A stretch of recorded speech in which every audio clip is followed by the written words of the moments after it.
have been told my time is limited, but I am sure you will be surprised at how much I can cram into the next 3.5 hours. On my first day at the Gordon School, I cried. I was the only new kid in 3rd grade, and Mrs. Reeves introduced me kindly to my buddy for the day, Maddie Berkson, who, frankly, was weirded out by my sobbing and kept giving me strange looks all day. 3rd grade went on to be a great year. Thank you, Mrs. Reeves. In fact, every year has been a great one. Every class is different, and our Centennial class has their own stories to tell.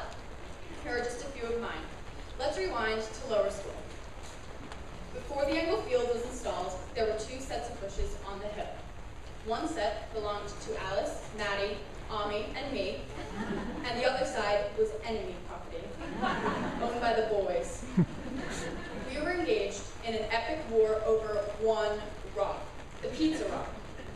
This holiest of rocks, the size of a fist and shaped like a slice of pizza, was so valuable that one would risk all to protect it. Whenever the boys had the pizza rock, we invaded their side and we searched ferociously, fighting unwelcoming thorns and intimidating guards. However, most of the time, the pizza rock was ours. Our various hiding spots and traps included burial spots, keeping it in our pocket, and the genius decoy rock, which fooled our enemies. Alas, one day the pizza rock disappeared. Gone. To this day, its whereabouts are a mystery.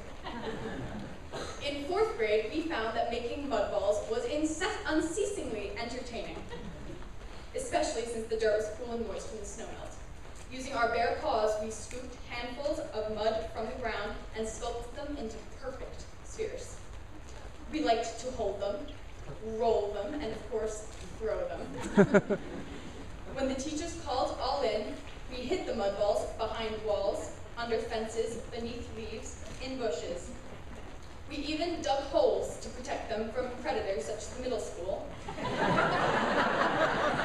However, we found that the greatest threat to the mud balls were their intrinsic and unfortunate vulnerability to the elements. Due to expert care, Alice's mud ball stood out among the rest. It had been placed in a perfect spot which optimized its exposure to humidity and heat. This mud ball survived ages. We played with it forever and it never broke. It's still out there today. As we grew older and became middle schoolers, the class of 2010 still positively bubbled with creativity. By the end of each year, we had used this creativity for such essentials as renaming our teachers. Mr. Newbold became Mr. Nuzbold, or just Nuz. Mr. Rumpus became Lil Rumpy, and Mr. Bernstein became Meanstein. We also actually learned to apply our imaginations to class. Unfortunately, we can't see and do everything firsthand, so we have to get creative. In 5th grade, we may not have traveled to Egypt, but we did build it in 1 week. We glued, painted, suspended, displayed, and acted out our Valley of the Kings in Miss Pina's room, and we learned so much from that 1 week. Our 6th grade advisory with Mr. Carson exemplified creativity with a mission. Mr. Carson got us thinking about Relight Rhode Island, a project to distribute eco-friendly light bulbs to households in Providence. We attended a Barrington town meeting to brainstorm with adults creative ways in which to launch this project. We sold canvas grocery bags to Gordon families, offering a successful decorate your own bag stand at the carnival. Inspired by the Amazing Maisie song from the recently performed lower school play, Seussical, Megan Wales and I dressed up as light bulbs and performed amazing bags to advertise the many uses of our reusable items. That advisory was a very powerful experience and made each of us passionate environmentalists. In 7th grade, Mr. Rumpus taught us to read, write, and love poetry. He cried while reading the Langston Hughes poem, The Negro Speaks of Rivers. Now, I could reflect on this and say that it was the most moving, deep, inspiring moments of my educational life. But to be honest, Sylvia Amelia and I made fun of him for the whole year. In French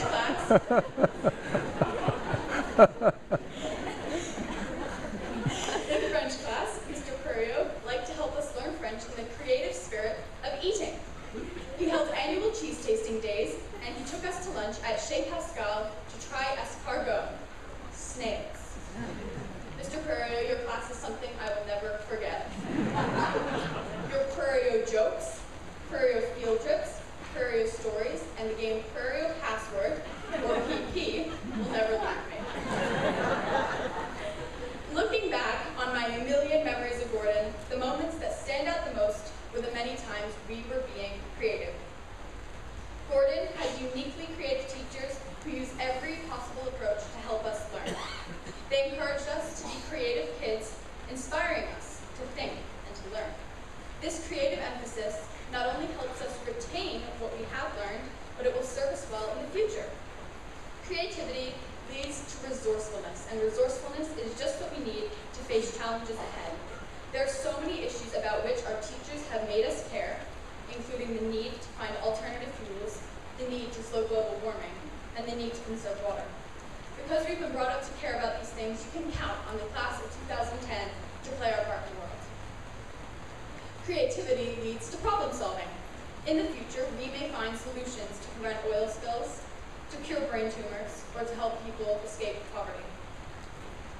Creativity leads to open-mindedness. Being open-minded helps us truly explore another's point of view. It opens us up to doing things a different way. It encourages us to deal with issues of social justice, race, and inequality. Finally, creativity in its purest form allows us to have fun. Art, music, sports, sewing, cooking, it's all there for our enjoyment. I am not in particular a sports kid, theater kid, or a musical kid, but Gordon has encouraged me to try it all. I have been given the confidence to enjoy these things for my whole life. And now I know that you don't stop playing when you grow old when you stop playing. That's a lesson I learned when Mr. Wales biked into assembly in 5th grade, proving to us that it is never too late to learn something new, as he had recently picked up biking and guitar. I am so lucky and grateful for the opportunity to have been here, to be at Gordon School.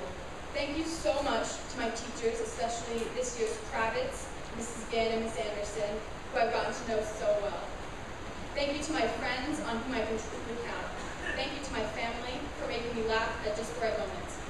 And thank you, Ms. Bland. You lit a fire beneath every one of us and inspired us to do the right thing for the rest of our lives. We still have the pebbles that you gave us from the pavement in Selma to remind us of this. Ma'am, your impact on us is greater than anything we have ever experienced. Thank you so much for being here.